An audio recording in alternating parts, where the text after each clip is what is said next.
Hey everyone, it's Jeannie from A1 Vacuum and Sewing, and I am getting ready to stitch out this amazing digital dealer exclusive from Kimberbell. It's their October project, and it's called the Erin Crossbody bag. I actually stitched it out in the large size, thinking that I was going to love that more, and what I'm really thinking is the small size is just better. I think better for me.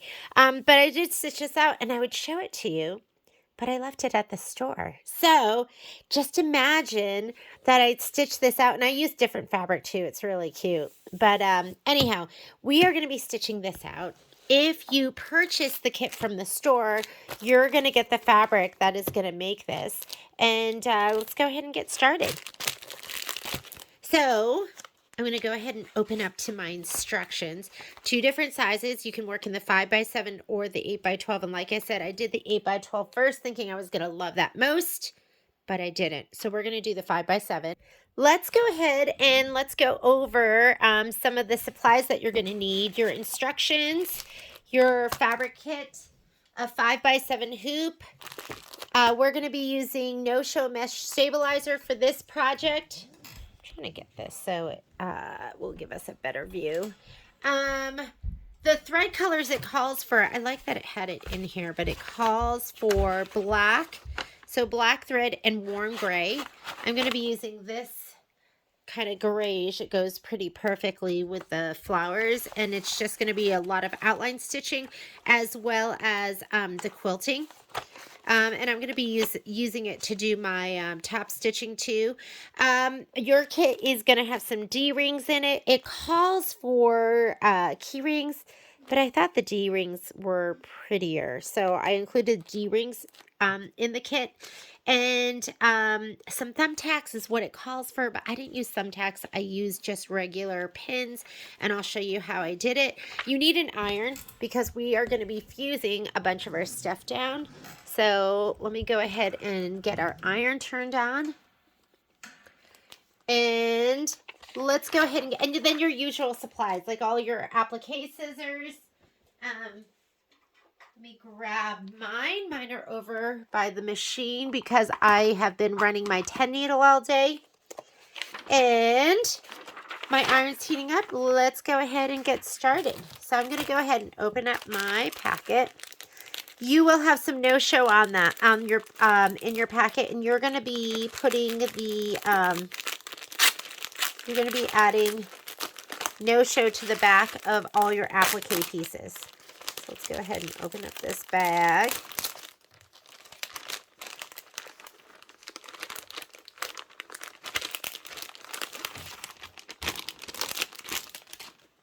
So here are all your applique pieces, and you're going to have some no-show that fits these.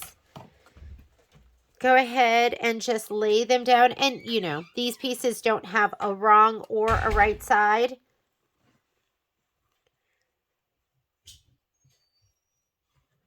And just grab the piece that matches.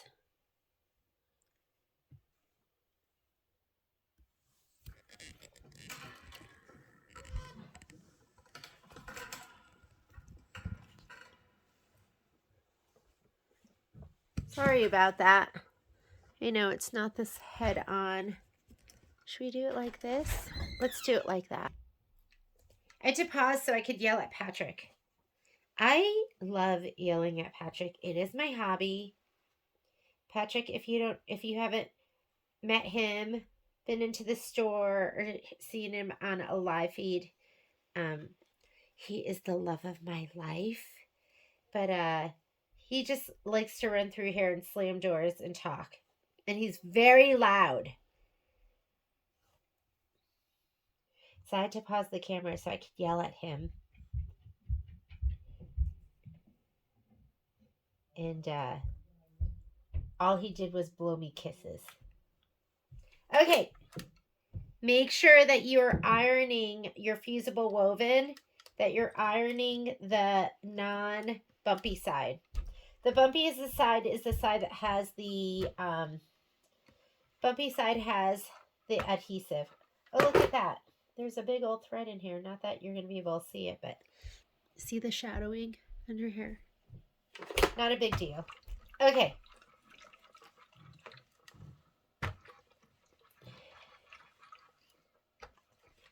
So this is step 1. It says iron fusible backing to the wrong side of all applique pieces. And then it says fold the below zipper lining fabric down 1/2 inch. So if you have a hot ruler, I love a hot ruler. There are hot rulers and there are hot hemmers. This is a hot ruler. This is a hot hammer. And you should have both of them. Because sometimes you have long and skinny and sometimes you have wide and fat. So they both come in handy. I'm going to take these and put these to the side. I want you to grab your lining piece. Now you're going to have, this is going to be your main piece. And then you also have some coconut cream, Kimberbell silky solid fabric. This is going to be your lining piece. That's what's going to go on the inside. And if you make these again, I put really cute fabric on the inside of mine for the other one. So your below the zipper fabric, let's just confirm our size. Below zipper fabric, below zipper is going to be 6 inches by 7 inches. That's going to be this one right here. It's definitely not going to be that one. So it wants you to go ahead and fold that over 1/2 inch. When I'm doing stuff like this, I like to give it a little spritz. So when I fold it over and press it, it stays. And it said 1/2 inch, so I'm just going to blade this down, fold it down to about 1/2 inch. Give it a little press, and that best press makes it just stay there. I'll give it a little press. I'll slip out my ruler. And look how perfect that is. There's your 1/2 inch. And you could eyeball it too. Doesn't have to be totally perfect. Okay. Fold the below zipper lining fabric down 1/2 inch on one short edge, wrong sides together, press well. Then it says fold the above zipper lining fabric. That's going to be coconut cream. And we don't have a right or a wrong, so it makes it even easier. I'm just going to give it a little shot of spray, just a little bit. Let me put down my hot hammer.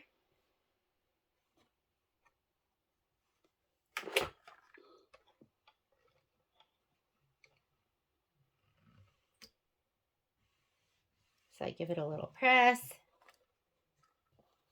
pop this out, then press it a little bit more, and it is perfect. So those two are pressed and ready to go. So now you have your applique pieces, you have your lining pieces pressed and ready to go. We are going to be making the optional shoulder strap too. So let's go ahead and do that. We're going to go to the sewing machine first. You're going to have some fabric in your pack. And if you are doing, for this kit, the pieces are going to be 2 inches by width of fabric. If you're doing the bigger strap, it's going to be 3 inches by width of fabric. Let's go to the sewing machine. We are going to go ahead and sew to this together so it's mitered.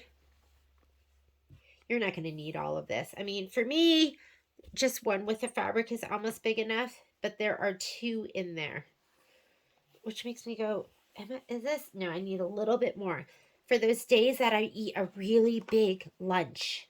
And I like to just lay mine down like this and like this. And if you want to go ahead and mark it, you can. I always overlap mine because I'm going to put my needle in here and I'm going to sew to here. Make sure when you do this that you don't, I always call this, if you're looking at it, I'm going to turn it so it's at the angle you're looking at. I always call this New York to LA and Seattle to Miami. When you're sewing your mitered pieces together, you're always going to go Seattle, Miami, because then it'll open up like this. If you sew it this way, then it just goes back. You don't want that. So if you want to give this a little pin,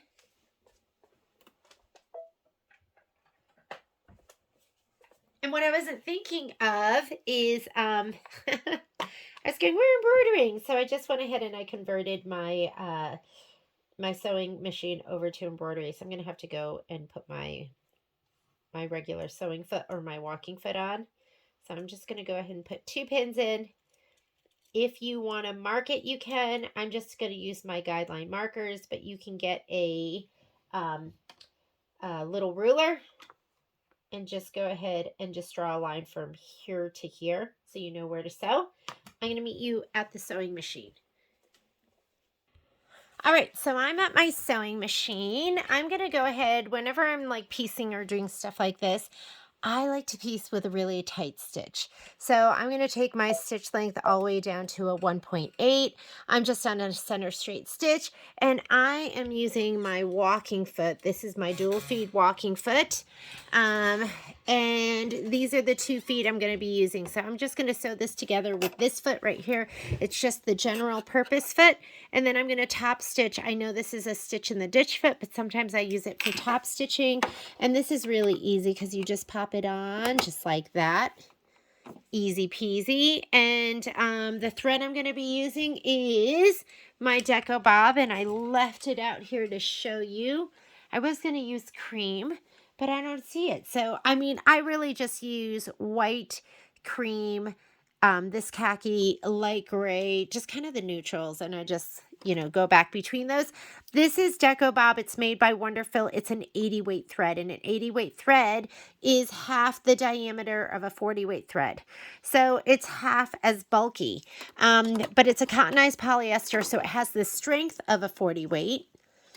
But like I said, it is just less bulky than what you would get with a, this is what I was piecing with earlier today. And I was like, this is so thick. Why am I using this? I really, really love my, my Deco Bob, but this is silk finish cotton, which I really, really like sewing with too. Sometimes I just want a different look. But if you look at that thread, I think this is a 40 or this is a 50 weight. And then this is an 80 weight. But if you compare the two, I think you can see that this one's going to be a lot thinner, but you're going to get the strength of that 40 weight thread or the 50 weight thread. So why not? Why not use that? Okay, let's get on with the show. Let me go ahead and thread that. I am just going to be sewing from right here to right here on my Luminaire and the Solaris, and also a bunch of the other machines like the Destiny, the Dream Machine, the Crescendo, the 3100. All of those have a guideline marker. I can just project my stitch too, so that's what I'm going to do. I'm just going to project the stitch, and I'm going to start with, I like to start with my needle down. And I know that's going to strobe a little bit, and it doesn't go all the way to the end, but I kind of eyeball it when it gets to the very end part. And let's go ahead and sew. So I'm using Magic Pins, Applique pins. And they're the, oh, see, this thing is getting stuck under there. They're the extra fine. So I usually pull my pins when I'm using like a flower head pin or something like that. But these are so fine. Usually you're not going to hit them. All right. We are going to go over and do some more piecing. Or I'm sorry, not piecing, but pressing. So let's come on back over here.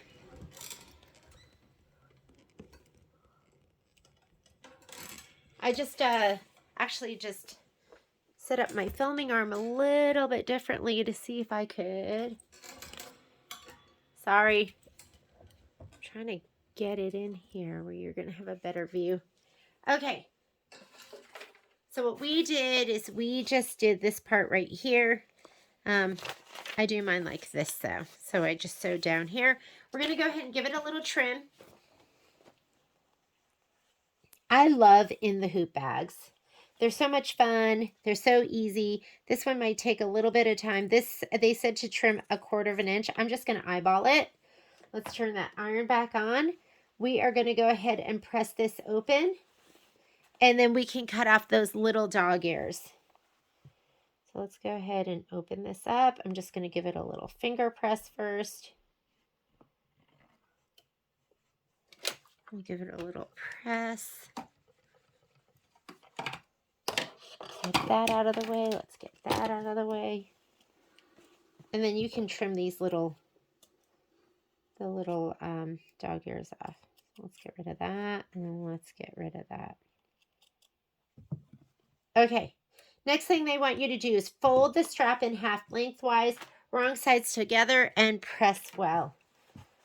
So we are going to go ahead and again, if you want, you could best press it and then press, but I'm just going to go ahead and do this.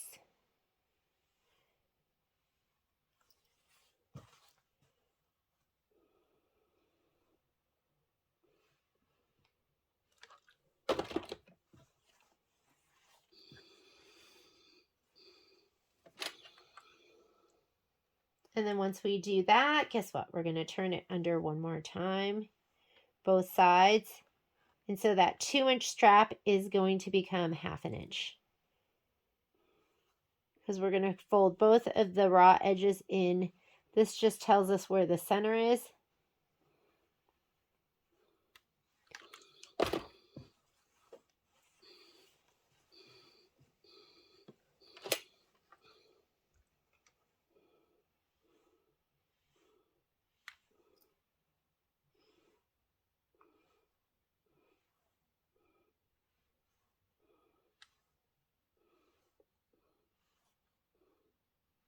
Hopefully my big noggin isn't getting in the way.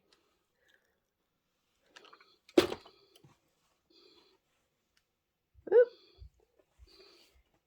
My family and I were all talking about how excited we are that it is finally getting cooler.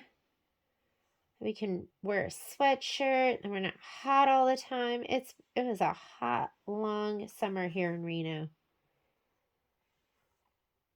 It's been really smoky, but we had a beautiful, clear day today, or pretty clear. Might even get some rain. If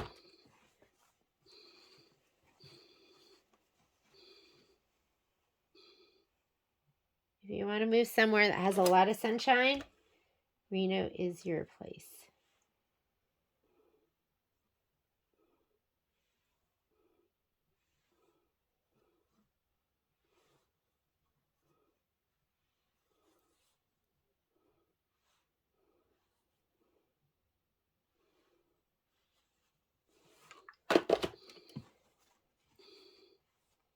This should be it for us.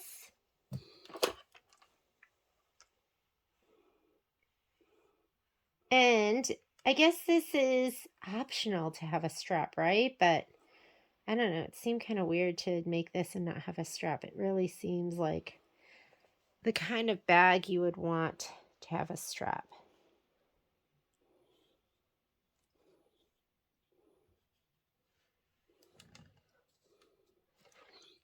All right, after you do that, so we just went ahead and we did this part, which said fold the strap in half lengthwise, wrong sides together, press well. Now we're going to open the strap, fold both raw edges towards the center, crease line, wrong sides together, and press well. To be honest, when I did my first one, I just went ahead and took it straight to the sewing machine and sewed it. But if I'm going to teach you how to do it properly, what they want you to do next is just fold this end in, fold this end in, and then we're going to go ahead and give it another press. I'm pretty good at folding those things in. So what I'm going to do is I'm just going to get my Wonder Clips and I'm going to clip it and then we're going to sew it. So hang on just a sec. Okay, so here are my clippy clips. Let's go ahead and just fold into the center, fold this over. I'm just going to go ahead and clip, and then because that's going to hold it better than me just pressing it. Fold in, fold in, fold over.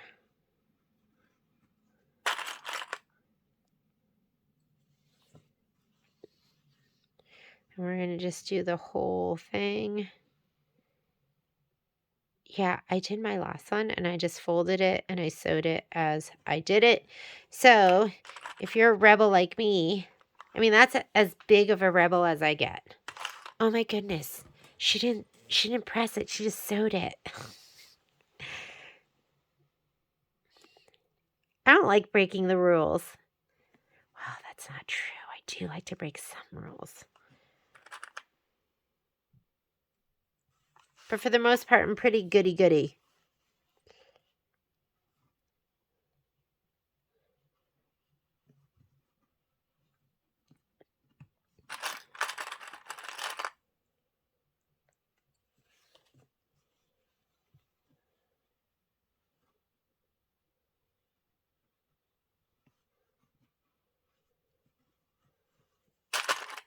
Look how cute this little strap is going to be. It's tiny. And, you know, if you're making a bigger, beefier strap, I played with the idea of, oh, actually, I did do this. So on my bigger strap for the, for my 8x12 bag, the one that I did in the 8x12 bag, I put Shape Flex on it too. So I went ahead and I ironed Shape Flex to the entire back of the fabric strap. And that just gives it a little more body. Makes it a little heftier. But this is such a tiny strap. I played with the idea and I was like, well, this is so tiny. Let's just go ahead and do the strap as per the instructions. Kimberbell didn't seem to think you needed it, so we'll just do it without. But for the other one that was 3 inches, I definitely put the Shape Flex on there. I was like, let me just make it more substantial of a strap. It's an 8x12 bag. You're going to load it up. I asked Patrick, I was like, this thing looks pretty big. Maybe we could put an iPad in it? He didn't think it was quite that big. I haven't measured an iPad, so I don't know, but...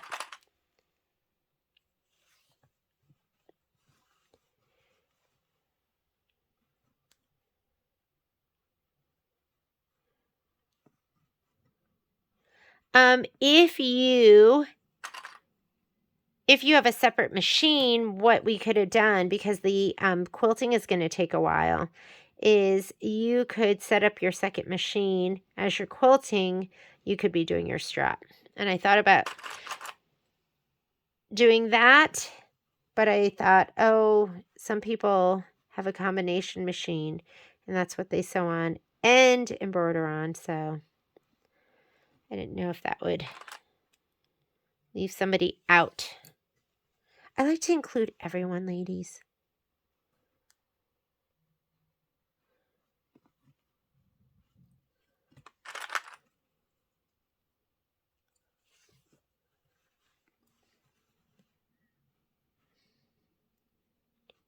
Fold into the center, fold over.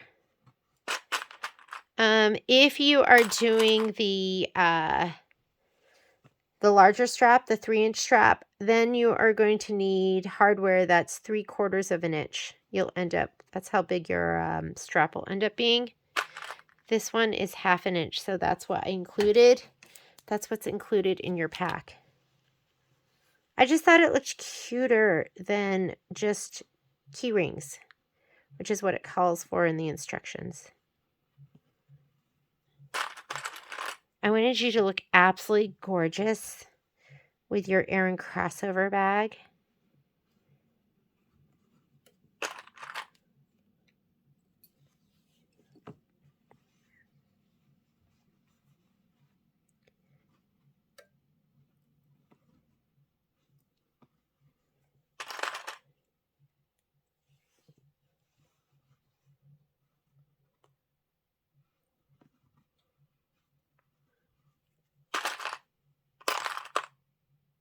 I love Wonder Clips.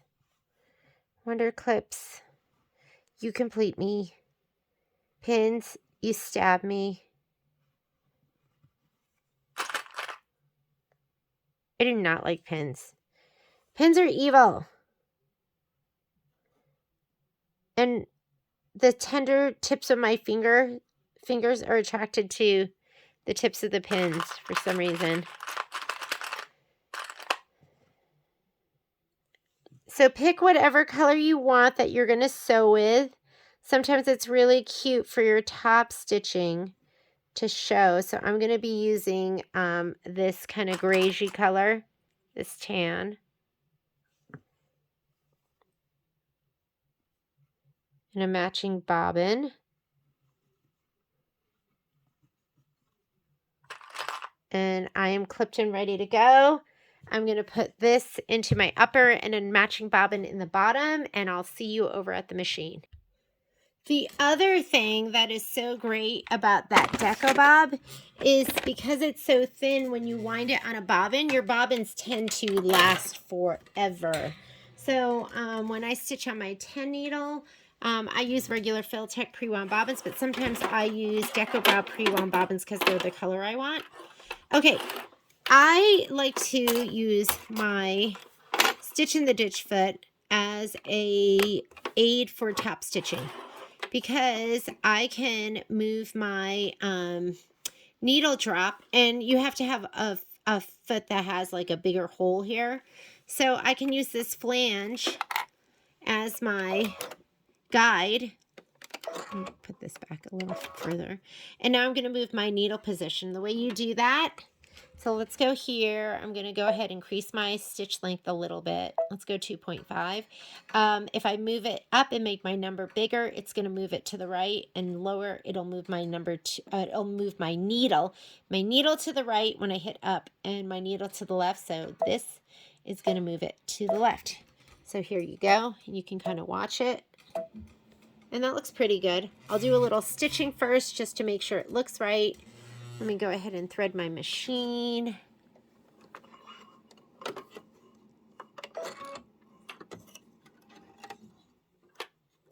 And I know, you know, traditionally you're going to use that Stitch in the Ditch foot to bed that flange down into a seam that you've already sewn. But that looks pretty good to me. You see where the needle is right there? Okay, and I'm at 2.0. So 3.5 is center stitch, 2.0 is going to be a little bit left of that. So 0 would be over here, all the way over to 7 on this side. 3.5 is the center, and I just moved it a little bit to the left. So I'm going to put the camera a little bit over to the right-hand side so I can see. Hopefully your angle is okay. And now you're going to get perfect top stitching. Isn't that great? Maybe I'll move it one more click to the left. So I just hit it, so I'm at 1.75. The needle will go up and then reset. That looks good. And I'm just going to pull these clips out as I go. Now the other thing you could use is a bi-level foot.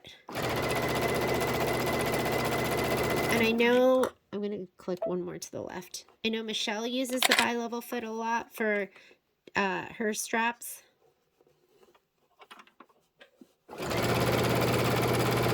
So I'm at 1.5.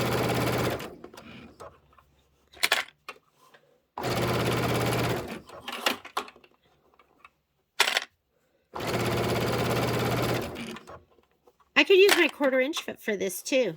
So if you have the 1/4 inch foot, you could use the 1/4 inch and then move your needle drop anywhere as well. You're doing the same thing.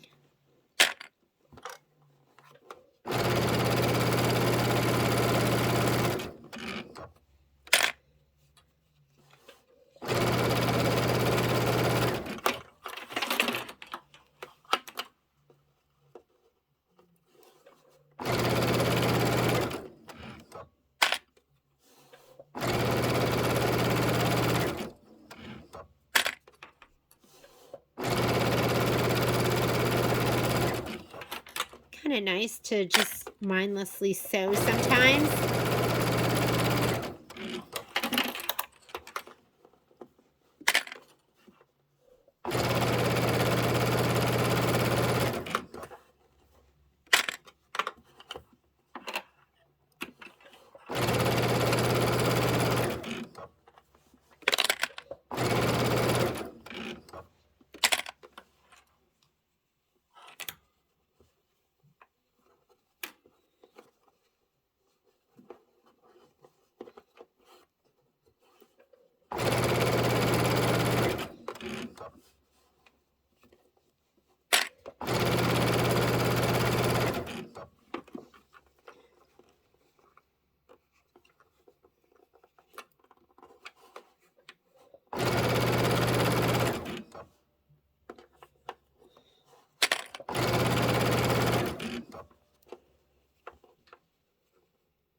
Other side should go a lot quicker. But you're going to have that perfectly placed top stitching. Let's go ahead and do the other side.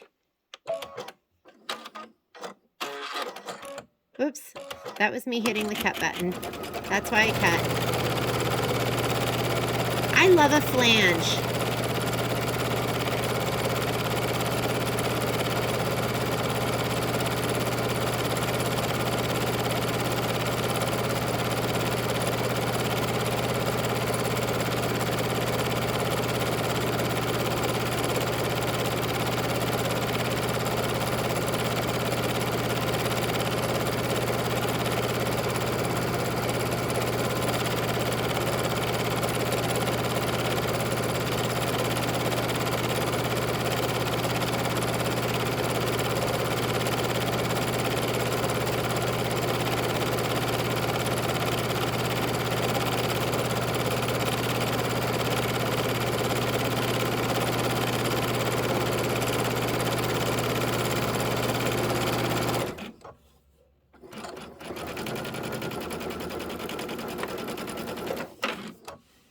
Perfect.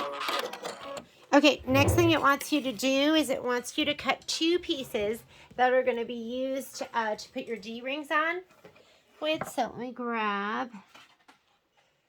And it says if you are doing the 5x7 right here, you're going to cut 2 that are 1 3/4. So let's grab. Let me grab this. Okay. We want 1 3/4. 1 3/4 is right. You know what? I'm cutting off the icky ends.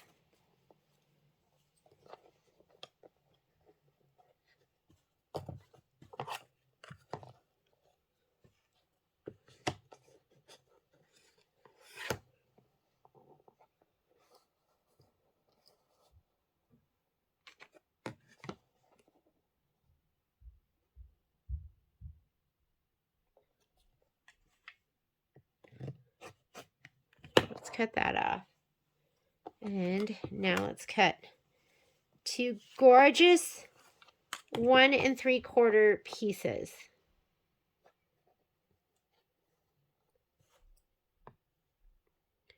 One and 3/4 right there, right there. And that should be it. Okay, here are my 2 1 3/4. Put them in a very safe spot so you do not lose it. And we are ready to get onto the embroidery. All right, I'm going to put the strap over here.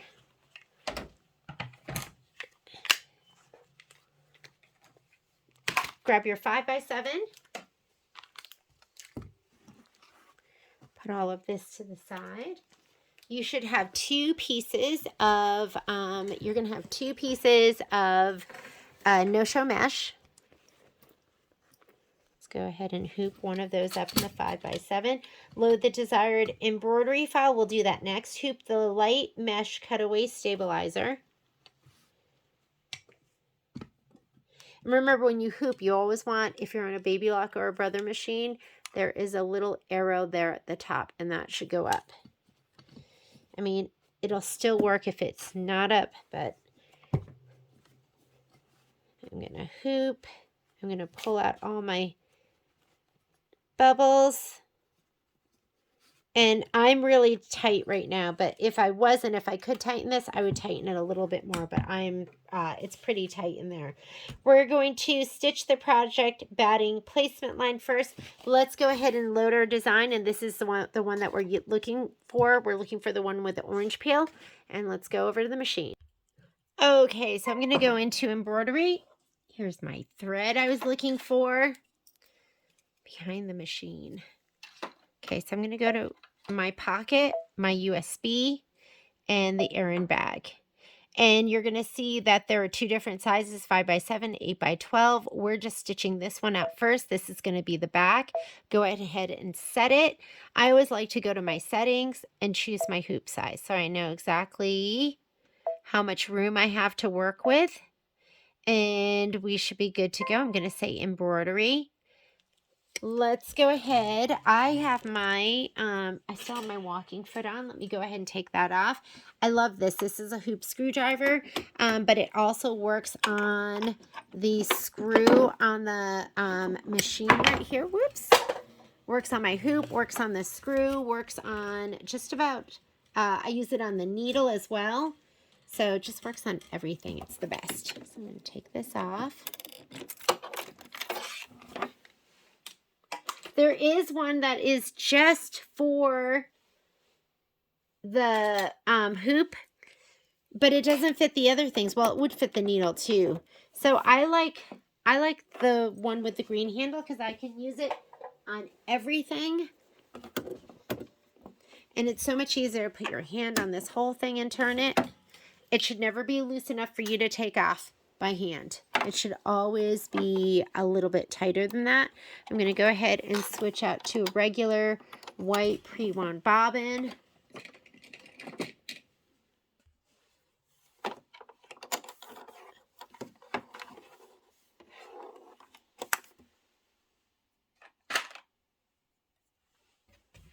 I'm going to slide my hoop on. And the first thing it wants to do, which is step 3, it says stitch the project batting placement line. So go ahead and just do the stitching. While it's doing that, you're going to grab your batting.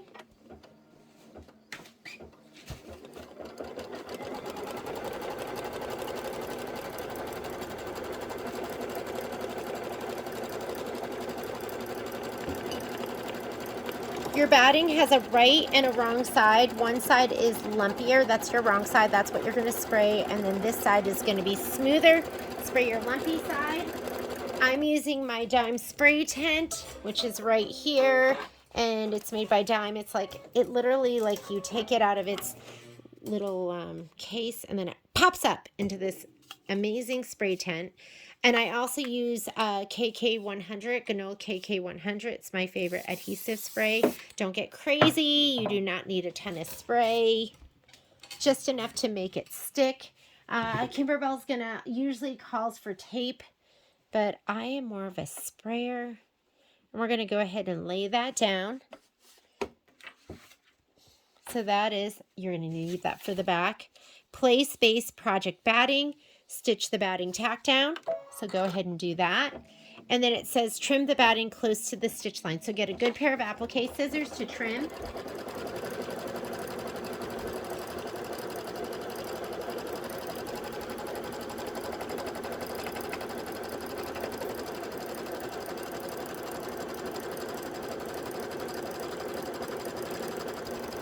I have so many applique scissors I love. I'm just going to use these. These were my first love. These are Femore double curved 6-inch scissors. I also love the 4.5 inch, and I love my snips. I kind of go between all of them.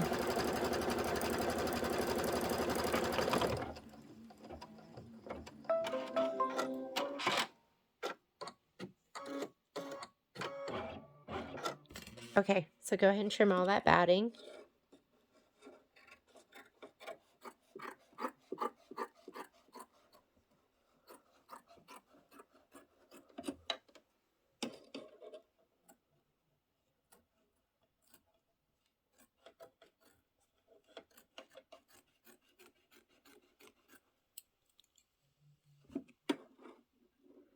Trim it up. Hopefully you'll join me for the live class, but if you can't, that's okay. Then you can just, you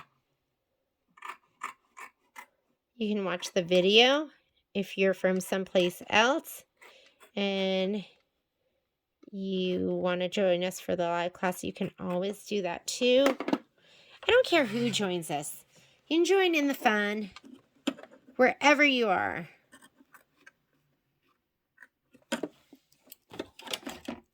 Sometimes it just cuts better when you're cutting with the hand that you really know how to cut with.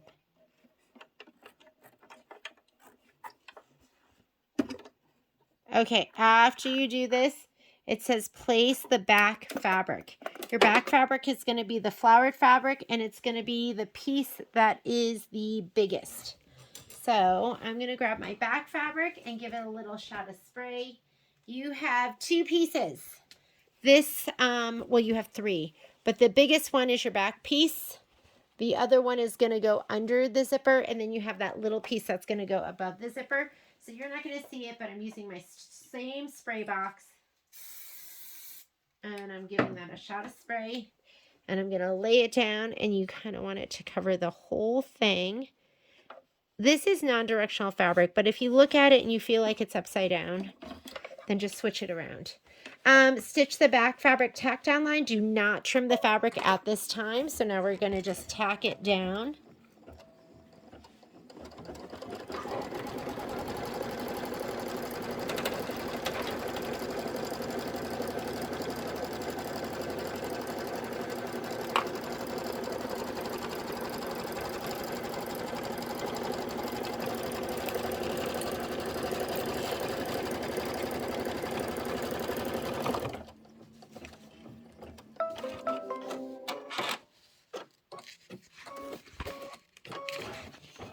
And then I want you to stitch the quilt detail.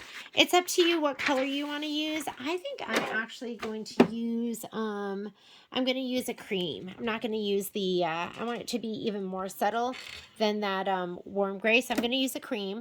One of my favorite glide colors to use with Kimberbell projects is linen. I mean, doesn't that just sound great? Like, I love linen. Anything linen. Just linen's such a fantastic fabric. Even though it gets wrinkly, just makes me feel luxurious. Okay, so let's get this in.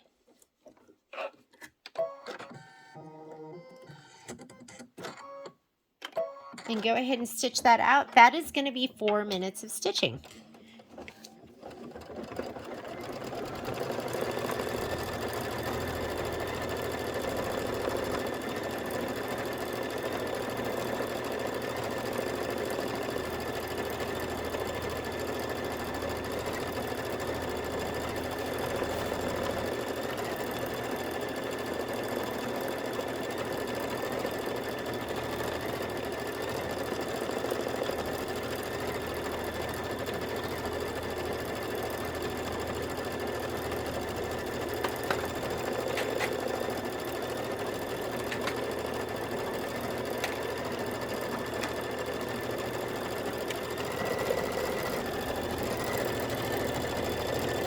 How's that? Is that a better view?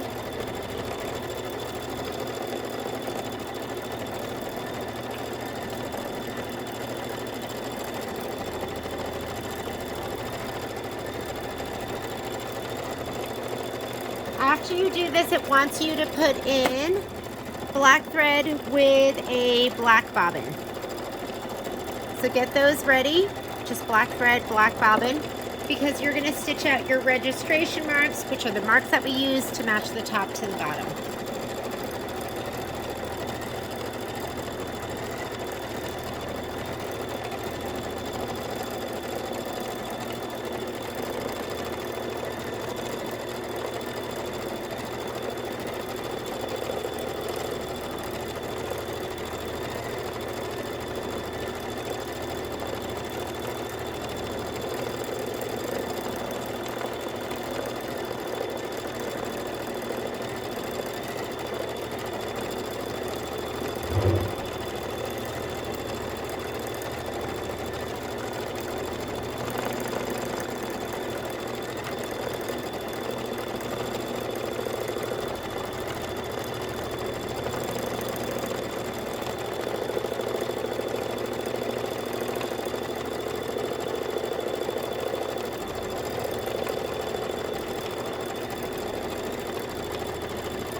All right, go ahead and change out your bobbin and your thread. It wants you to put in black so you can see your registration marks.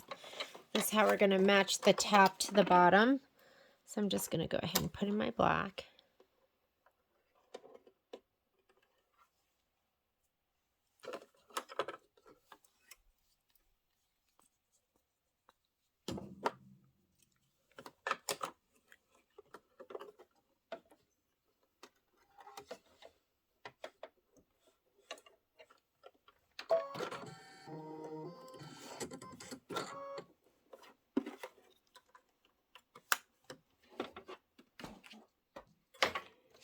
Okay, slide your hoop back on and stitch the registration marks. Just go ahead and hit start. After you do that, we're going to change our bobbin back to a neutral color. And then using a water-soluble pen, mark the top of the back fabric with a T. The top of the fabric will be at the top of the hoop. There are your registration marks that you can see. I'm going to just use a friction pen.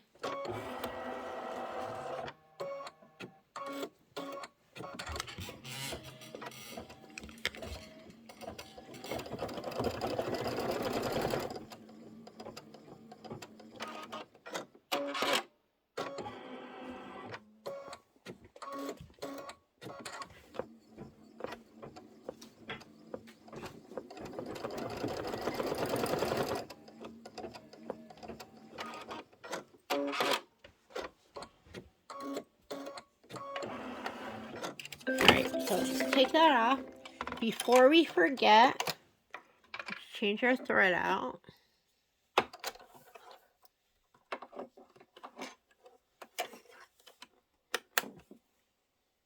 We're going to come over here. We're going to mark the top with a water-soluble pen. I'm just going to use this. My friction pen and a T. That's going to be outside of the view anyways. And then it says remove the project from the hoop. Trim the excess stabilizer. Do not trim the fabric. So I'm just going to trim the excess stabilizer, not the fabric.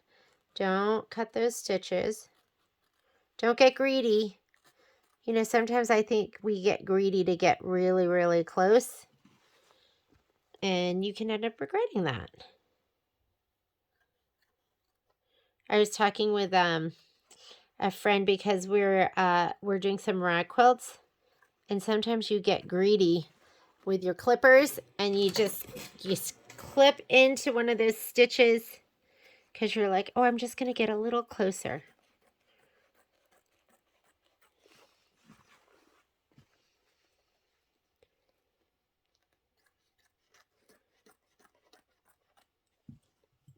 My mantra lately has been good enough, close enough. It makes life easier. So now it says set aside the quilted back. This will be used in part 4. We'll go ahead and I'm going to put these with our little tabby tabs too, and the little D-rings that we're going to be using. So let me put that over to the side. Now it says hoop up your light mesh cutaway. Let's go ahead and put this in here. And if you wanted, you could use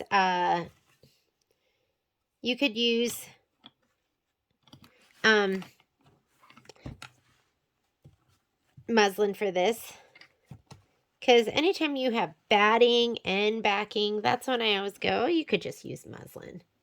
So let me go ahead and put that in. We are hooped and ready to go. Let's take it to the machine.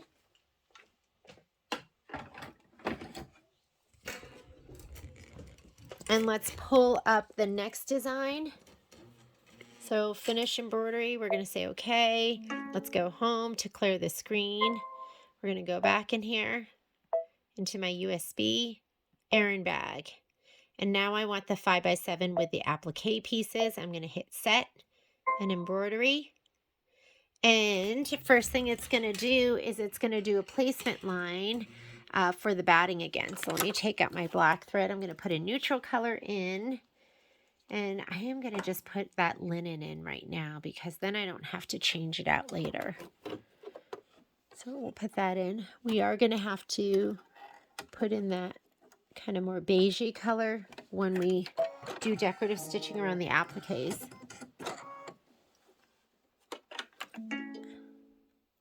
I love it when it tells me that I forgot to put that down. I don't know about you, but I probably forget to put that down like a third of the time. While it's stitching this, I'm going to spray my batting piece. You should have a second batting piece.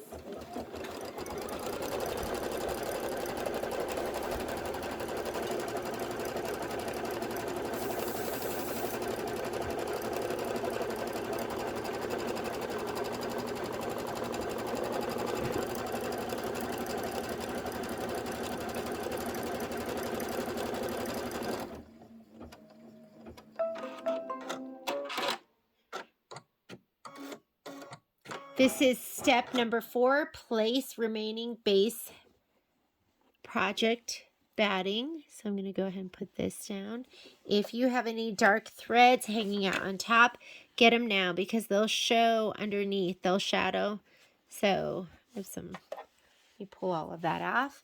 We're going to do the project batting tack down line, and then we're going to trim the batting close to the outer stitch line.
All right, go ahead and trim. I'm going to trim. And right here where there's a gap, you're going to go straight across it. So just pretend that stitch extends all the way up.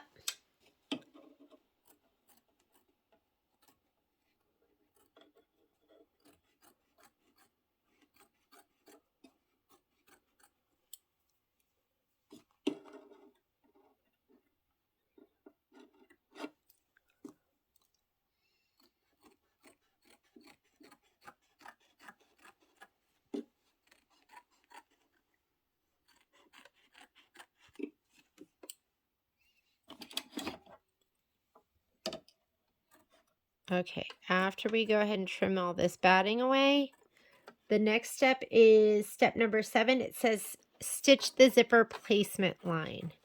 So just going to slide this back on, stitch the zipper placement line. Grab your zipper. You should have a cream colored zipper that came with your stuff. I think it's going to kind of be right on that other stitch, so I'm not really sure why we even have to do that, but we'll just do it because that's what's in the directions. And now step 8, so what we just did was we did this stitch right here. Step 8, we're going to trim all that batting out, so let's go ahead and take this off. Remove the hoop from the machine. Carefully trim the batting from inside the stitched box. Do not cut through the stabilizer. You need that stabilizer, so all you're cutting is the batting.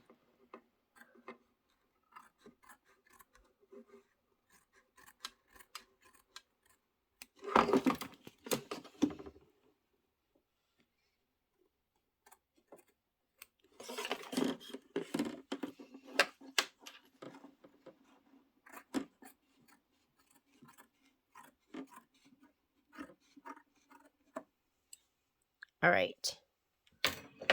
Center the zipper right side up. So here is your zipper.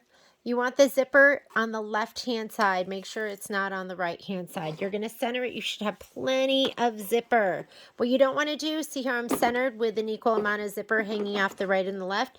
You don't want to pull it so it's really close here where your needle can hit some metal, or where you can hit your metal on the other side.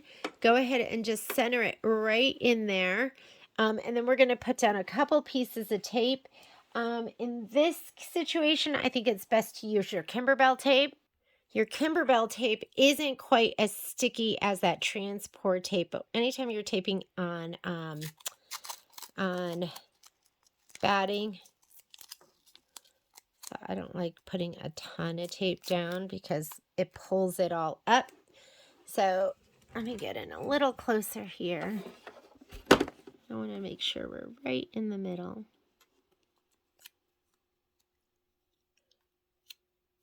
And just 3 spots. So we'll do 1. We'll do 2. And we'll do 1 more.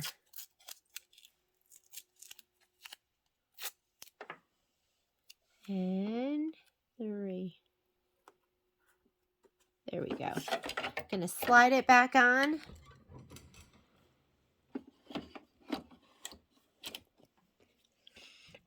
Tape the zipper in place over the zipper teeth as shown. Be sure to tape the zipper at the batting edges. This will help the presser foot glide over the zipper when stitched. And then stitch the zipper tack down line. These are like things like zippers can cause some heartache. So just have your finger ready to go just in case something happens.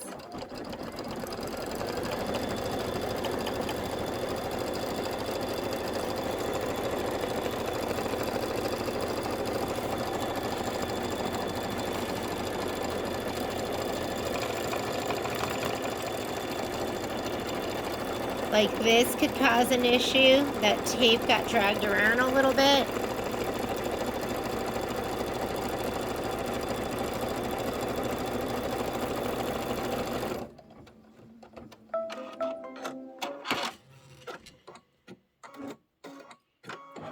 Okay, you're going to go ahead and remove all of this tape. This is a good time for tweezers. I'm going to see what I can get off without it.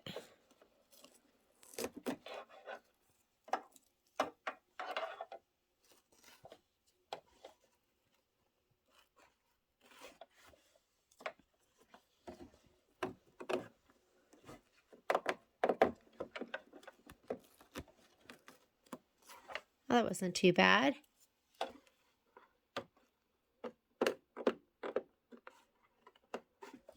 All right. Next thing you're going to do is we're going to turn this to the back. So let's go ahead and turn this to the back. And we are going to trim out the cutaway. Turn the hoop to the back. Carefully cut away the stabilizer from inside the zipper placement line that is over the zipper. You will see the back of the zipper.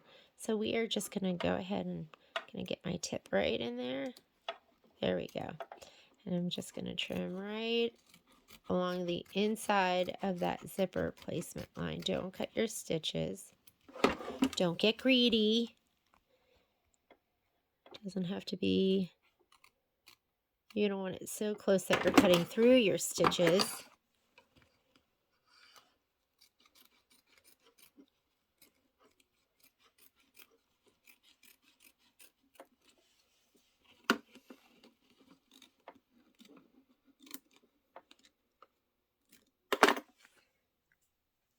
And it should look like this. It's all cut out. I know it's hard to see because it's cream, white on cream. I'm going to go ahead and slide that back on. And next thing it says, turn the hoop to the front, place the above zipper fabric right side down, aligning a long edge with the top of the zipper tape. So let me grab that fabric. It's going to be the long skinny piece. So let's go ahead and line that up with the top of the zipper tape. So here's the right side, and I think it's going to be prettier like this, right? So we're going to put it, it's going to stitch and fold back. I think I actually want it like this. It's going to stitch and fold back. There, that looks more right side up. So you're lining up the long edge of the fabric with the top of the zipper tape. My zipper tape's up here, okay?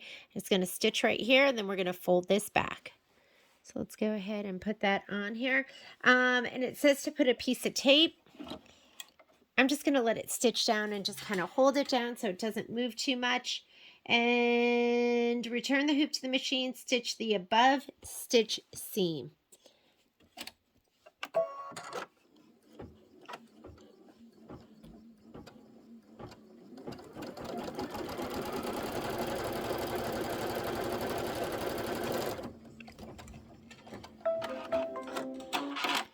Flip and press the fabric right side up.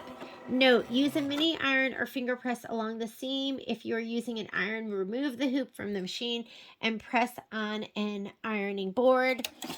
Okay, I always tell you don't spray at your machine, but in times like this, I do give a little spray. I gotta tell you, it's one of my superpowers. I'm a good sprayer. So I'm just gonna give it and watch me like overspray. Do you hear that? I'm barely, anything is coming out. I don't recommend that if you feel like you're one of those people that oversprays everything, but that looks totally perfect. Now what we're gonna do is we're gonna stitch the above zipper tack down line. Do not trim the fabric.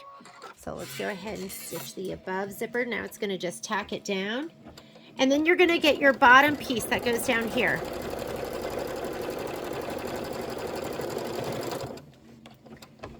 Isn't this fun? I love doing in the hoop zipper bags.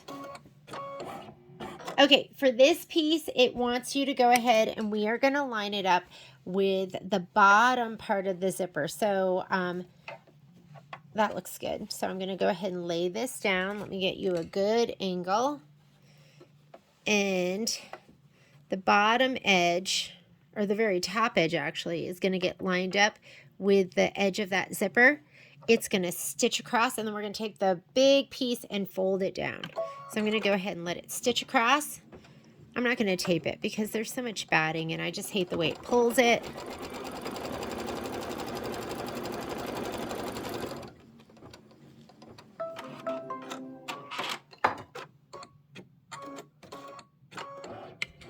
Does my foot look high? I'm going to check my settings. Nope, looks perfect. Okay. So I'm going to pull this forward, and before I fold this back, I'm going to give it a little shot of spray. I'll move it away from my machine a little bit. And you could spray right here on the batting part too, so it's a little gummy for it to... There we go. We're just going to take this and flip it back over here and just kind of smooth it out. Perfect. I'd rather use a little spray and press it down than... have to take it out and press it. Okay, now the next step is what we just did was this. We stitched it down, we flipped, and we sprayed the fabric right side up. Now we're going to stitch the below zipper tack down, so it's going to come down in here, and then we're going to stitch the quilting detail.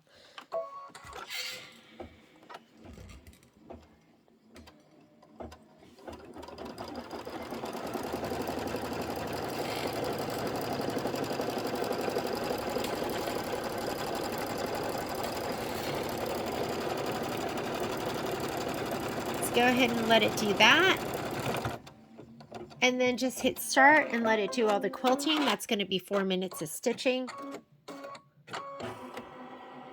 and it's going to do quilting below and above the zipper. And then let's get ready to do some applique. While it's doing that, because I'm going to be using my spray adhesive to put down my pieces, I'm just going to get my spray tent right here. My spray tent's wonky. I don't know if everyone's spray tent is wonky, but mine is. And my filming arm doesn't like to stay down.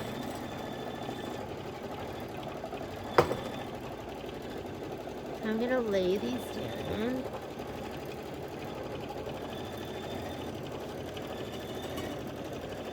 I'm just going to give them a little spray so when we get ready to lay them down, they're going to be all tacky and ready to go.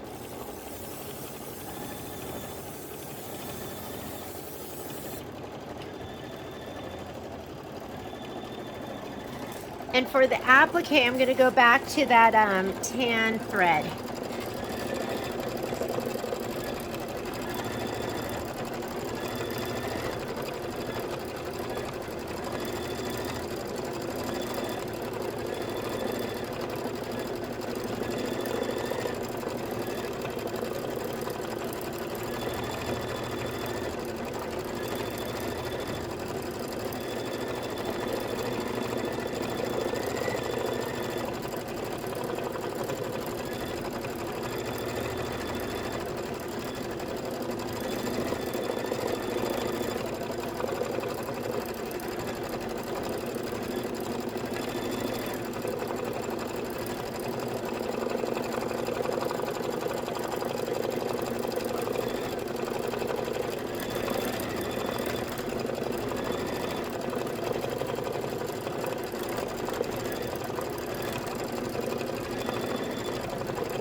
All right, so your orange peel quilting is done. Now we're going to go ahead and we're going to start doing our applique.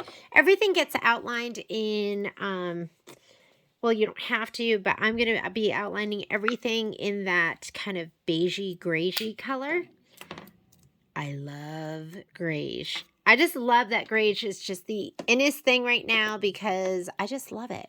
I love it because it's warmer, like, regular grays can be cool. And they're hard sometimes to match up. So I just really love the warm gray. Okay, we're going to put the first one down. That is going to be the kind of like mintish color.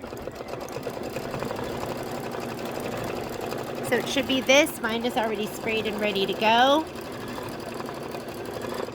We're going to be trimming close to the stitch, so I'll probably be using my snips. Go ahead and lay this down. You're going to tack it down, and then we're going to trim it. If you want, you can be using, if you want, you can use tape.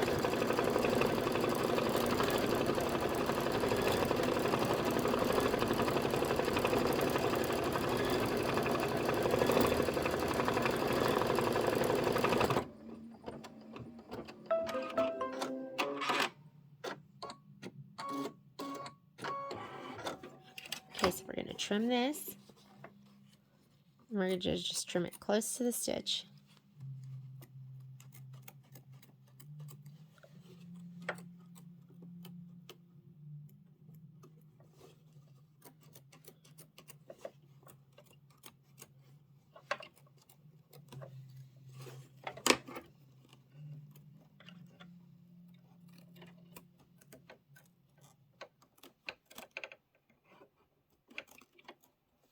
And let me see.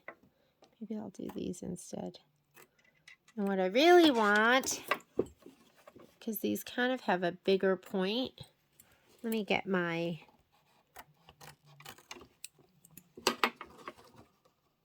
I have my other double curved scissors, which are smaller.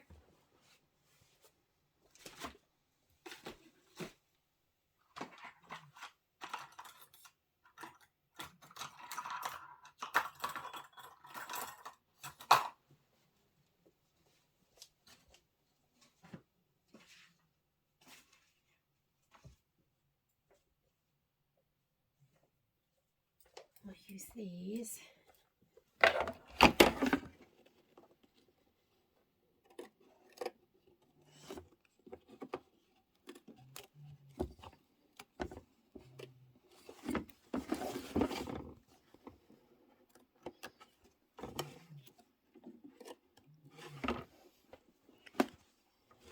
Okay, next placement line, and you're going to lay down that gold fabric.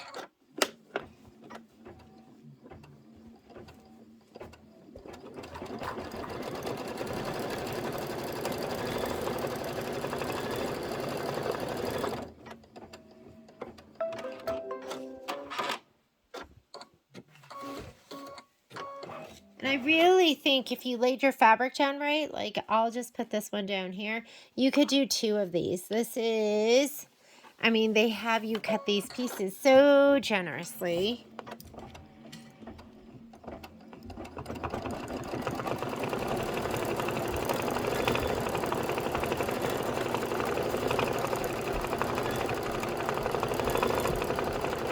Look how much extra fabric I have there.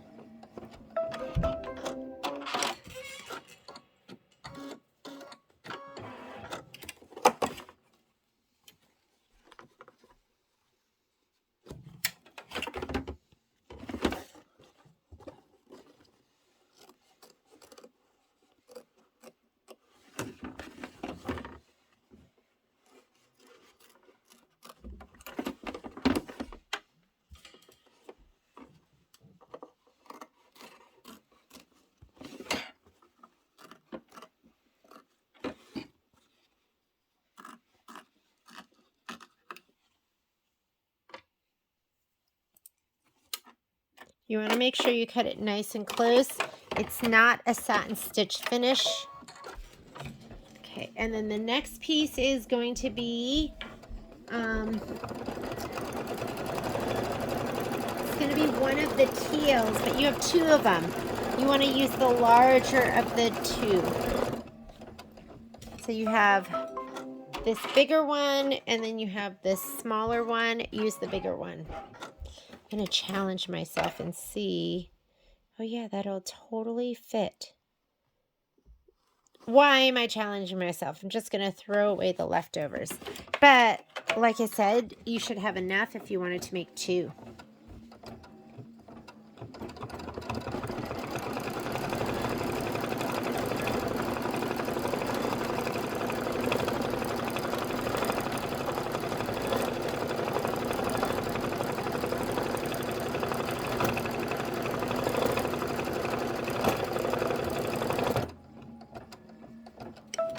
Next color up is going to be the green.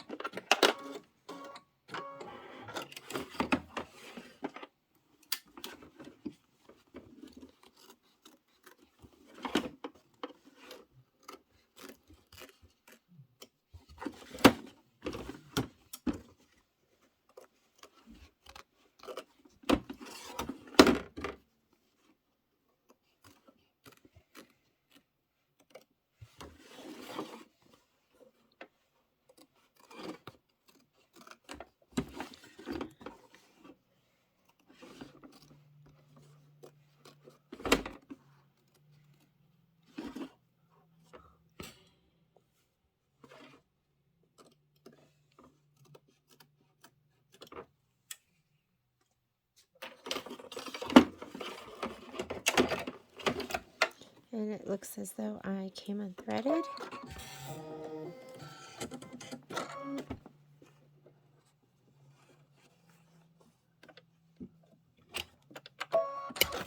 Next piece that's going to go down is going to be green.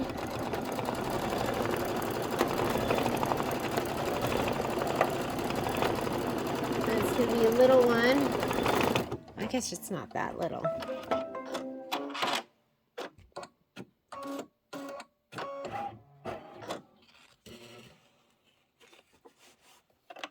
And my pieces are all sticky because I sprayed them. You don't want them too sticky. Normally when I'm stitching, I'm either using a 7511 anti-glue needle, and you can either get, I mean the ones I use are made by Oregon, but they're sold by Oregon and they're also sold by Madeira. They're also sold by Premium Needles. So as far as I know, there's 3 different places. They all sell the same needles. If they say Oregon, anti-glue, they're all the same thing. So I use those, or I will oftentimes use a Microtex. I will use an 8012 Microtex needle too. If I'm not on stretchy fabric, then that's kind of my favorite all-round needle.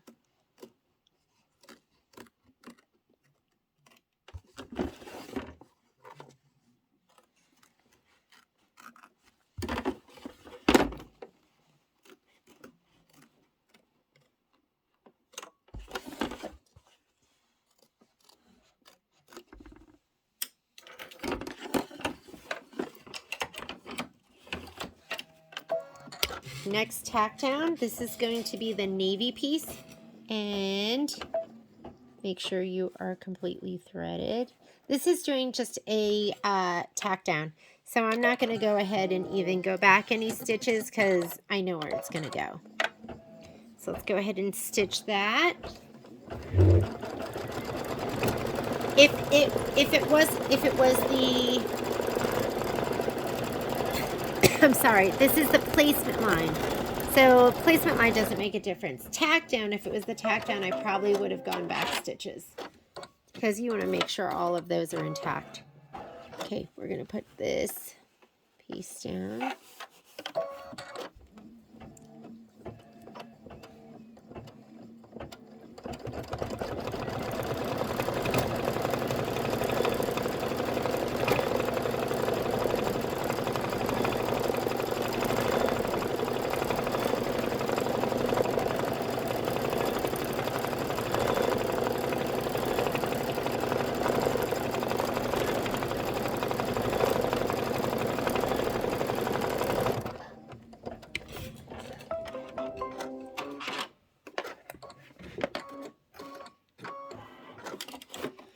Right.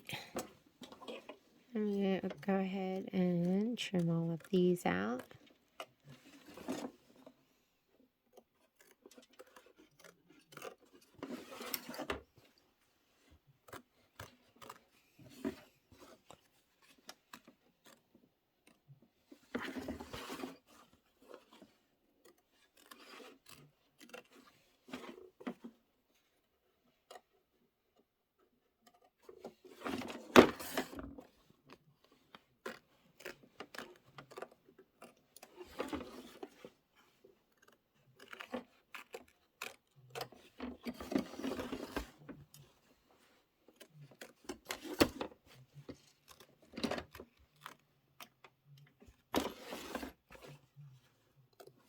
Then we're going to put one more piece down.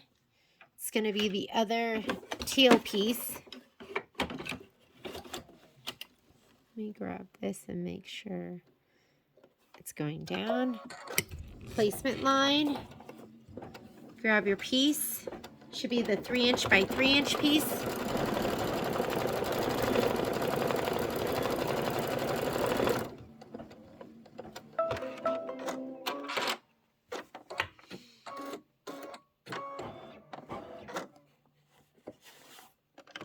Do your tack down, and then we're going to trim.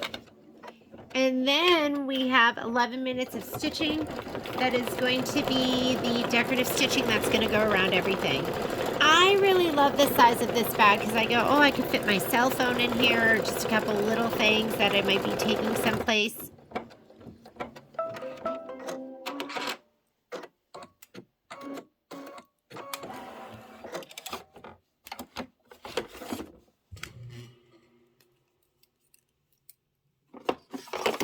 These are my 4.5-inch double curved scissors, and sometimes this is the size that I need and not the bigger ones. Sometimes the bigger ones are a little too beefy. And sometimes I need a little more strength than I can get from just my snips, and that's when I'll use these.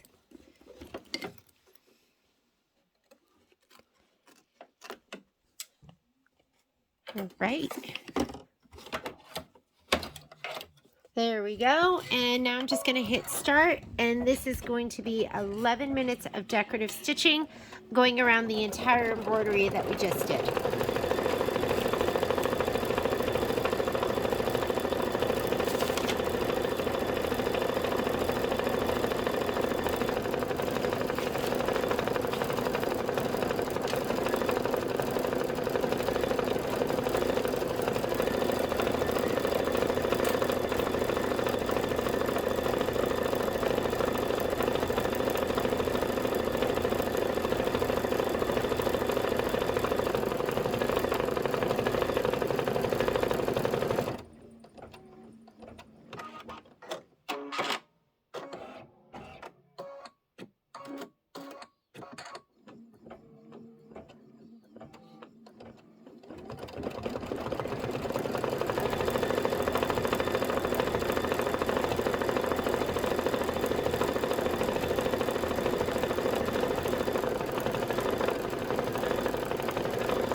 I'm probably about 2/3 of the way through my decorative stitching. What we're going to be doing after this is putting the lining fabrics in. So make sure you grab all of your cream colored fabrics. That's going to go in next, and you're going to need some transport tape. I like to use that because it's going to be a little bit stickier.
All right. Next thing it wants you to do is we're going to remove this from the machine. It wants you to flip it to the back, and we are going to grab the lining piece, but the bigger of the two lining pieces, and we're going to place this on the back side, and you're going to have the folded edge, and we're going to put it right below the zipper. So I'm probably about 1/8 of an inch away from the zipper, in between 1/8 and a 1/4 inch away. You're going to grab your tape and tape it in the corners. And you know what you can do too, which is going to save us some time, is go ahead and put down this one as well. So we're not going to have to remove the hoop. Don't put it right on the zipper, because you need that, you need a little bit room where the zipper pull can move. But if you do both of these at once, we don't have to flip it back and forth. I mean, isn't that the whole point, is making this easier on ourselves.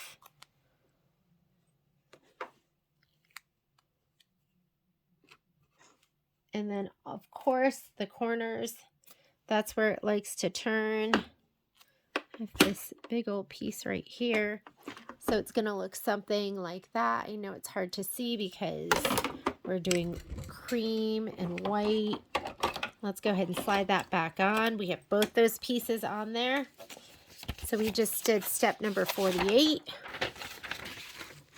Now it's going to stitch the below zipper lining tack down. I'm going to go ahead and put my linen back in. Let me take out this darker color and we're going to put linen back in.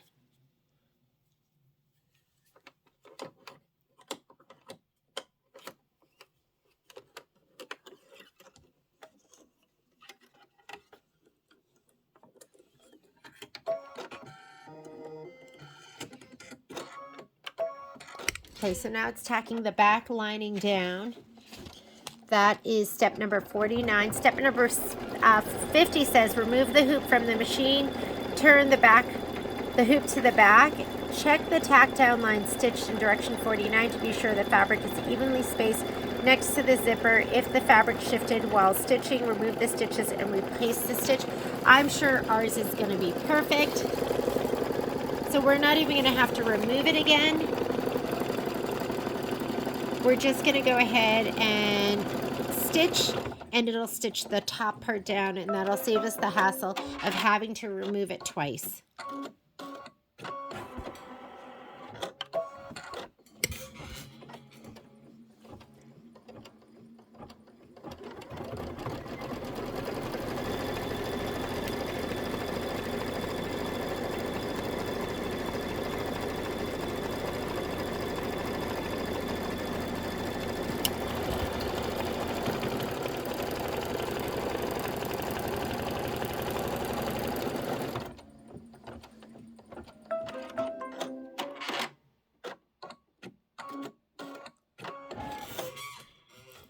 You can check it just to make sure, but ours looks absolutely beautiful.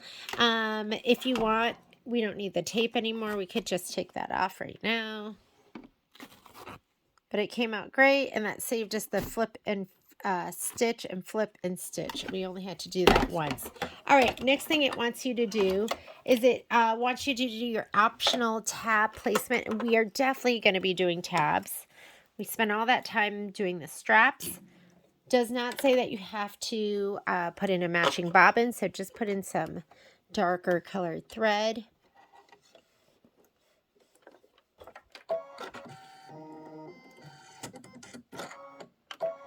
Go ahead and do those tab placements, and while it's doing the tab placements, we are going to fold each tab in half widthwise. Now,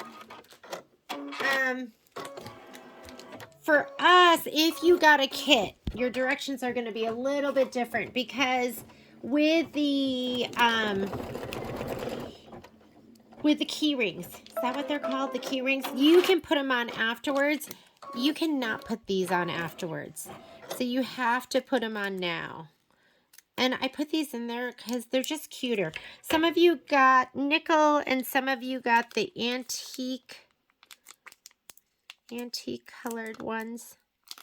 Let's see if I can cut these out of here.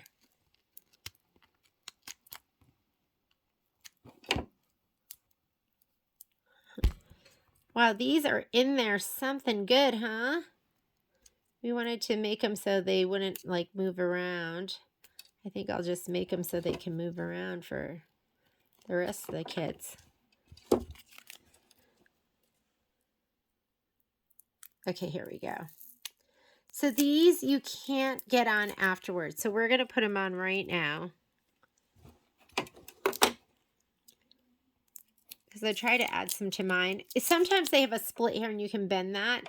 This is, I don't know if they're welded together, but they're pretty thick metal, so they're going to be hard to get off. So I'm going to just slip it in right now, just like that. You've got to be careful that the foot doesn't run into this. So what the directions say is they want you to fold each tab, each fabric tab in half widthwise, which I just did. Place both fabric tabs with raw edge overlapping the placement line by ½ inch. Be sure the tab fold is towards the zipper. So you want this to go above this registration mark and this to be towards the zipper. You don't want it to be this way.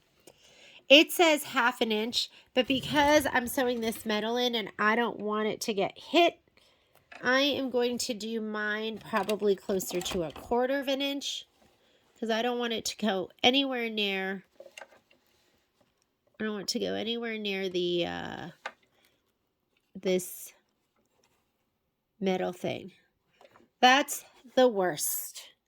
Man, I've never hit a D-ring, but I can imagine it would be the worst. So I'm probably a little more than 1/4 of an inch, but not quite 1/2 an inch. 1/2 an inch would be all the way down here, and I don't want it to get that close. So there we go. Okay, and that should move over, no problem. I went ahead and put that back on, changed the bobbin back to a neutral color. Oh, you know what? No, that's something else. But I am going to put the other thread color back in. Linen. This is going to be so cute. So if you are doing this and you don't have the kit, then you could go ahead and you're going to do it without the D-rings on there. The other thing is this is pretty thick, so you might want to increase your foot height. Let's see if it mentions that. Place both fabric tabs. We did that. Tape in place, completely covering both tabs. The presser foot must be at a height that glides over the tab. Adjust accordingly. So I did it at 0.10. To adjust your foot height, you're going to come in here into your settings and right here, embroidery foot height, and I'm going to go 2 clicks up to 0.10. Now, keep in mind, after you're done with this project, you need to put it back to the regular foot height. If you don't, having your foot too high for your project causes your upper thread to break, and you're going to be so confused and you're going to think something's wrong with your machine when all it is your foot height is too high. So I'm going to sew these on right now. Aren't those going to be so cute? I could have gone up a little bit higher too, but I just wanted to keep these away from the foot. All right, now it says stitch the tab, tack down, which we just did. And now it says change the bobbin thread to match the top thread and stitch the registration marks. So I'm going to go ahead and put my black thread back in the top. Probably could have just had the black thread in there. I'm going to leave the tape on there for right now. We're getting close. Getting close to being done. We're actually 1,000 stitches away from being done. And it also wants the black bobbin.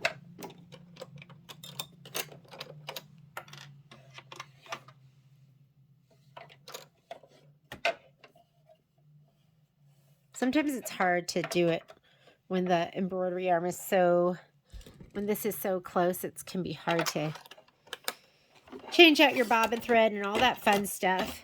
All right. Now it says change the bobbin thread to match the top thread and stitch your registration marks. And back here it said if the presser foot was raised, we're going to lower it again. So let's do that first. I'm going to go here into my settings. And I'm going to go back to, and your default will be in black. So we're back to that. And now go ahead and stitch your registration marks.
Okay, we are going to go ahead and I'm going to change my bobbin out right now before I forget. I'm going to put a white bobbin back in.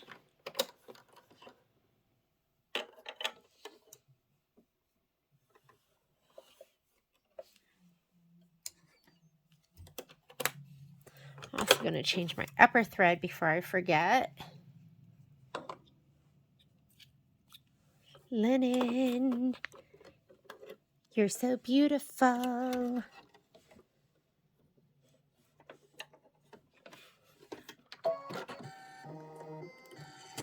All right, let's come on over here. And I'm going to use this wool mat to my advantage right now. So what we're going to do next is, as per the instructions, they want you to turn the hoop to the back, carefully place thumbtacks exactly in each stitched corner of the registration mark. So I'm not going to do that. What I'm going to do, and what I did before, is I just use some pins because it wants you to put those thumbtacks so they're pointing up at you, okay? What we're going to do instead, or if you want to do that, you can, place the tape over the flat part of the thumbtacks to hold them in place, so I'm not doing any of that. Turn the hoop to the front and place on a hard surface. Thumbtacks should be poking up. Place the quilted back from part 3 right side down, aligning each registration mark with the thumbtack.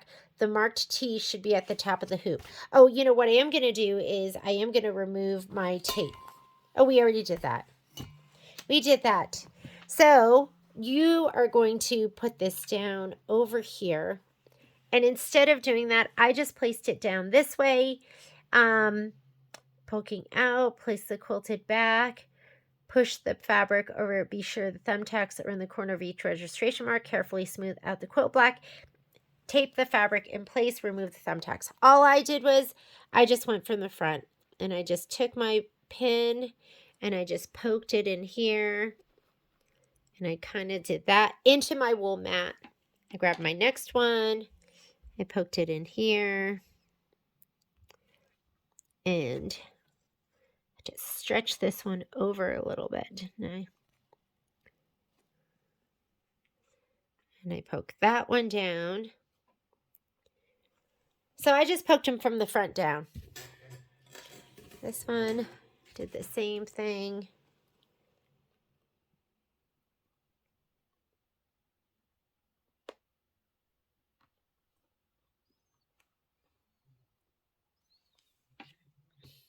And it came out perfect.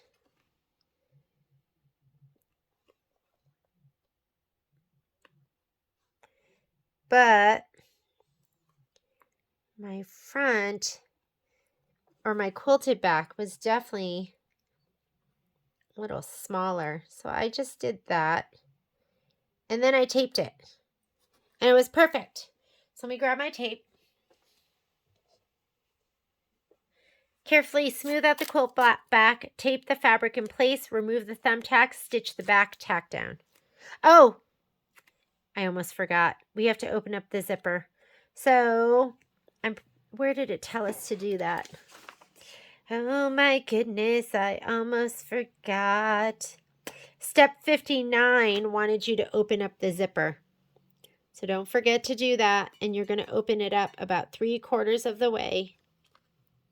That would have been really, really, really, really, really, really sad if I forgot that step altogether. I would have been heartbroken. Okay. So just kind of stretch these out. Make sure it's in place. These are in place. Then we can go ahead and just tape everything down.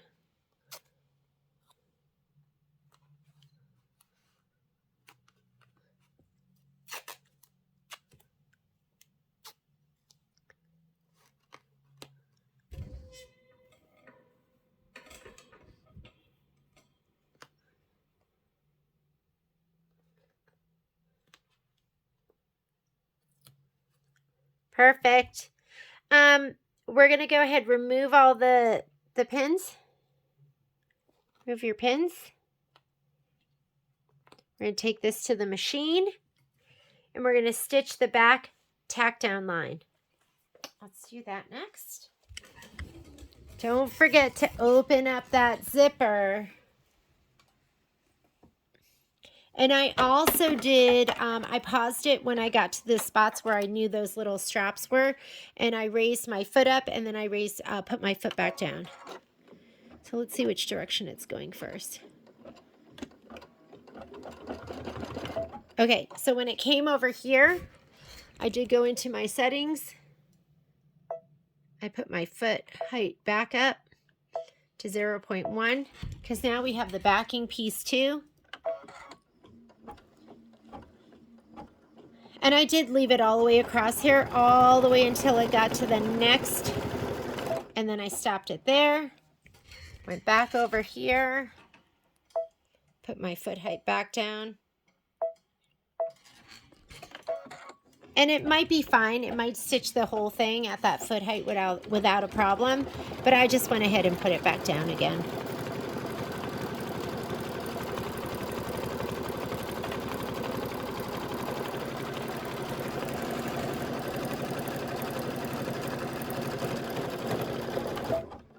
Oh, he just went right over, so let's just go. Let's just do it. If he's gonna go right over, it's pretty thick there. You just don't want it to push, right?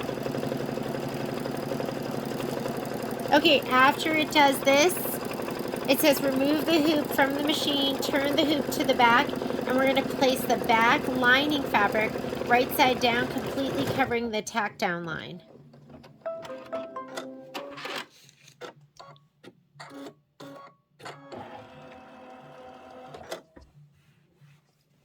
We're going to turn this to the back. Go ahead this way. We're going to cover the whole thing. And then we're going to tape it down in the corners.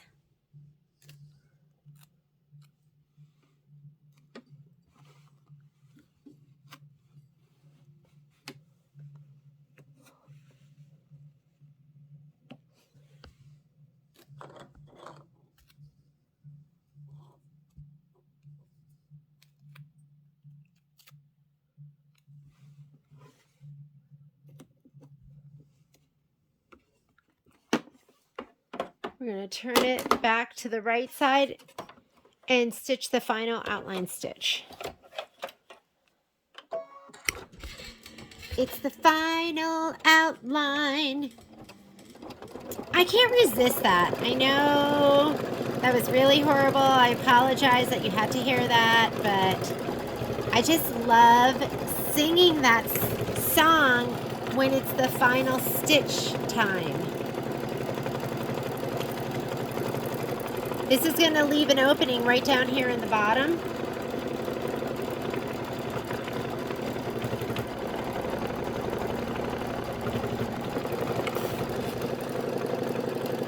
We're going to trim this to 1/4 inch as soon as we're done.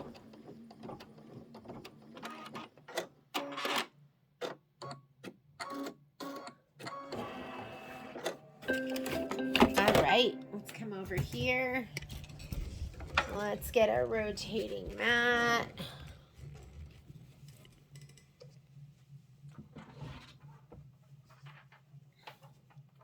We're going to trim this to 1/4 inch all the way around. Let me read this and make sure I'm not doing anything wrong because I'm ready to pop it out.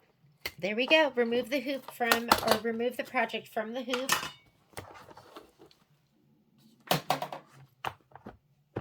We're going to grab our ruler and our rotary cutter, and let's trim 1/4 inch. The only place I'm not going to trim 1/4 inch, go right through that zipper, is going to be on the bottom part. I like to leave a little more for turning. Oh my God. Oh no, did I just...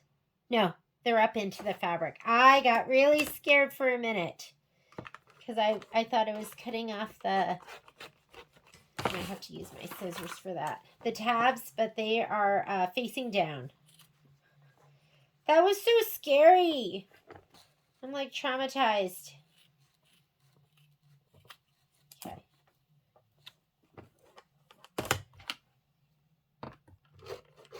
That, by the way, is something I would do, you know? That's why it scared me so much.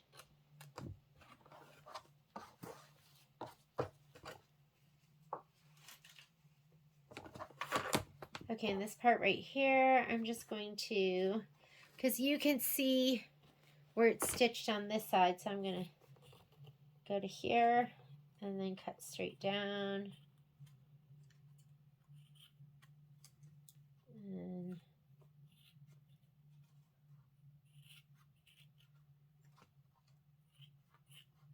okay. The other thing I like to do is I'm going to trim my corners. Let's go this angle right there so I can see what you're seeing. And I like to trim.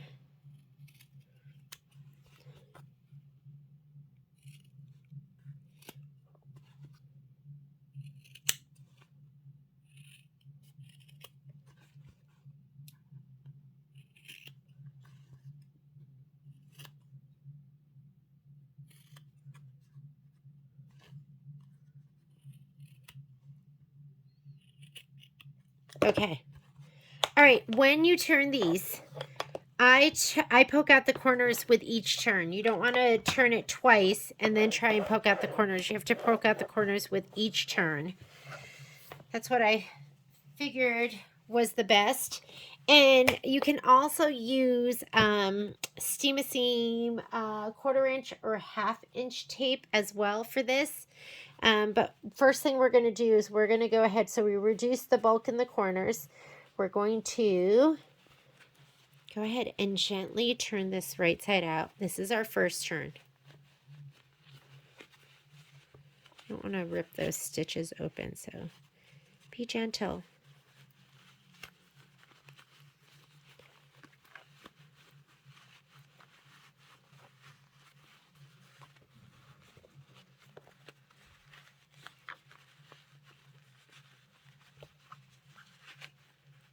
Okay, there's your first turn.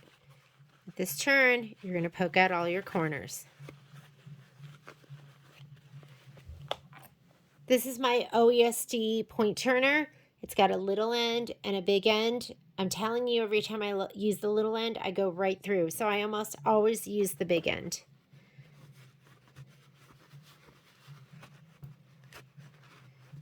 Oh, look at those tabs.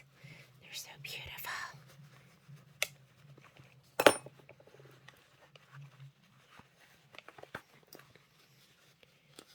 Oop. We can trim those, or those are going to be on the inside. Make sure you get these corners too down near the bottom.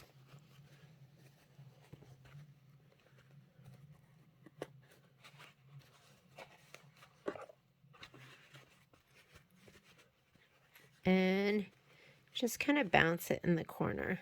Don't be too aggressive. I think once you've blown through some corners, you learn your lesson. And you go, oh, that's good enough. Don't be too corner greedy. Okay. That right there is totally good enough. Okay. If you want to trim these little threads that you're seeing right here, you can do that too. Nobody is going to see that. That's going to be on the inside top of your bag.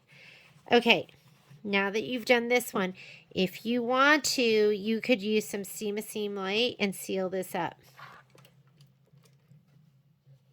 A lot of times, I'll just put this on my sewing machine and I'll just give it a little stitch there. And you don't even see it. You don't want to come too far in because that will take some of the size off of your bag. So we just did our first turn. You are turning your corners. You want them to look great. And we could go ahead and just turn this under. Either give it a little stitch right there, or you can use some Steam a Seam. For me, I'd be inclined to just give it a quick little stitch right on the very, very edge. I'll show you how you Steam a Seam Light it too. This here is 1/2 inch. So if I was going to do it on my sewing machine, I would literally just sew it and just catch that very edge. Like a 1/16 of an inch from the edge is where I would sew it. If you want to use Steam a Seam Light, which I have right here,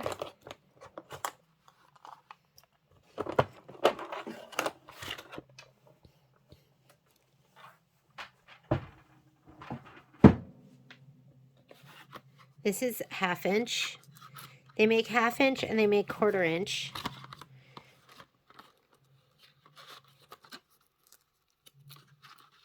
So you want this to be about the size of the opening. There is a fusible on one side and paper on the other side. You are going to put that paper or the fusible right on the inside. And you want to put it right near the edge. And you are going to fuse it down. There we go. I don't know if you can see it right there, but I'm going to grab my iron, fuse it down.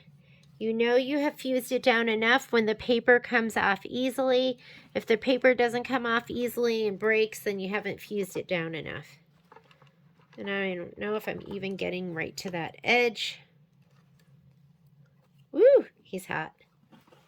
He's hot. But I don't think I even got right to that edge, so we'll just peel it back. Okay, it's sticky right there. So now I'm going to go ahead and fold this under, and then I'm just going to press it down. This is a permanent bond.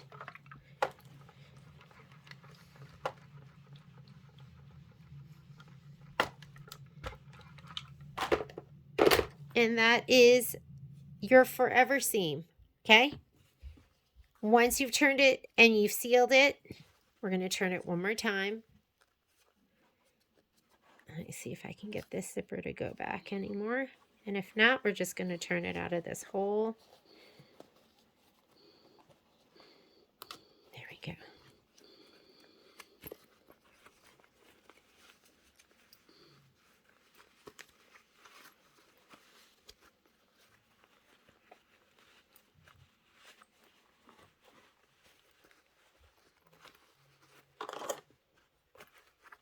I also have this point turner, which is my clover one, which I absolutely love too. They're like children. I love them both equally for different reasons. Okay, let me take this one and poke out that corner. Poke them out really well. I have a little black thread in there I'm going to trim. It's left over from the registration marks. I'm starting to sweat. There's so much fabric there that I don't want to say kind of get aggressive with it, but I'm going to really poke them out.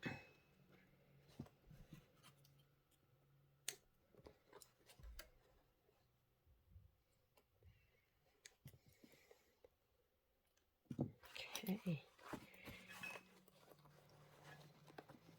And you're going to want to poke out these top corners too.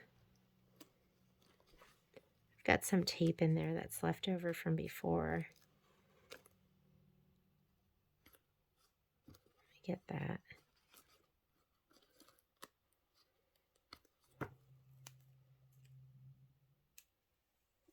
I'm okay with the little tape. I just didn't want, the scary thing to me is any type of hardware that the foot could run into.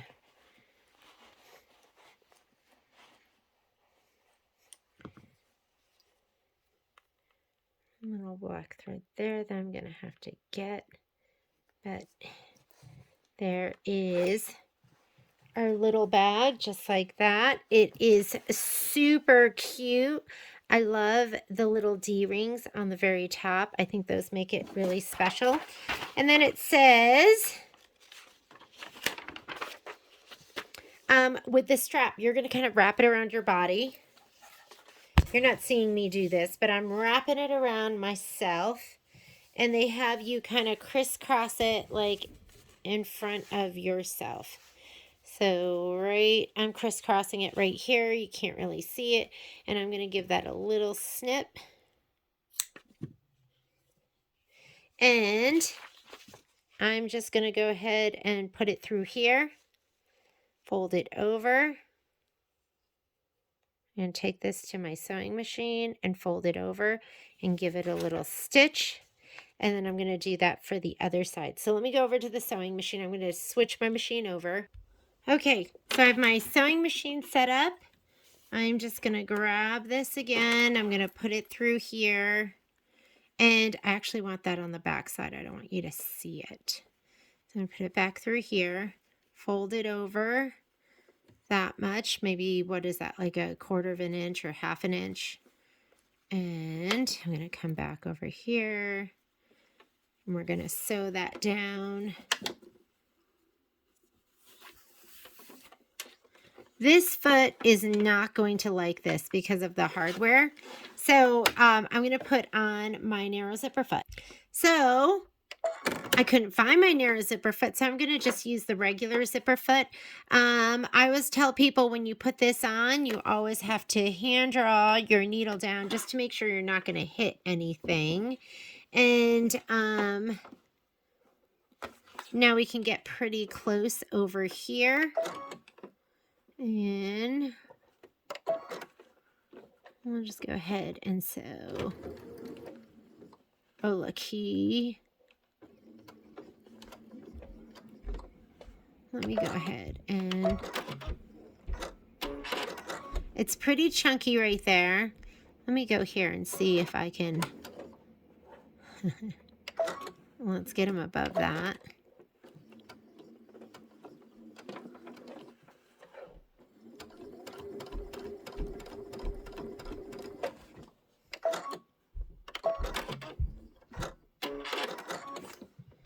How about, hang on a sec. Okay, I'm back. And I went ahead and put my,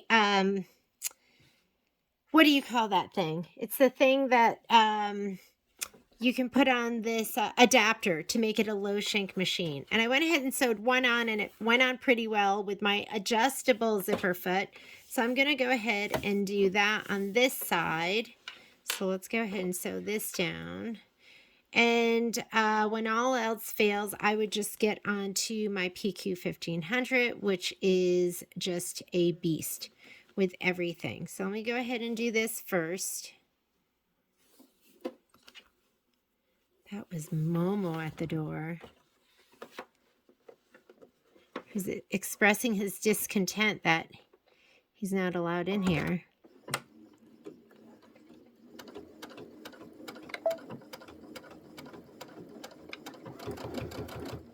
And that went on great. So you're going to have to, I guess, kind of play with your accessories and see what you have that's going to let you do this kind of sewing.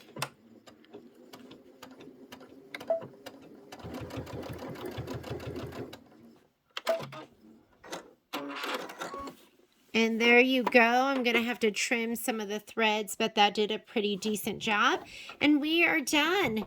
That is your Erin Crossbody bag. Hope you enjoyed the class, and hopefully I'll see you in the live class. I think it's the first Friday in October. See you later.